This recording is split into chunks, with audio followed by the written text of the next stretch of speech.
උදේ පාන්දර නැගිටපු ගමන් ගෙදර බොහොම අඩුයි.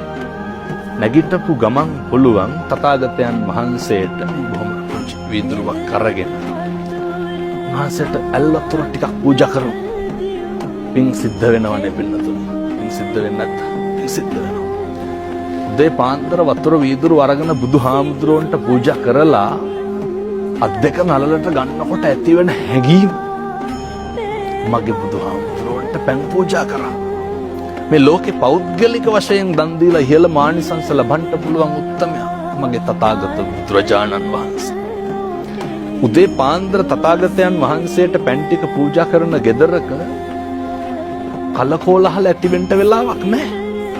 මේවා අපේ තාත්තලා කරන්න ඕන වැඩ. එතකොට තමයි දරුවෝ ඒවා බලන්නේ. එතකොට තමයි මේ ගෙදර පවුලේ තෘප්තිය රඳා පවතින්නේ.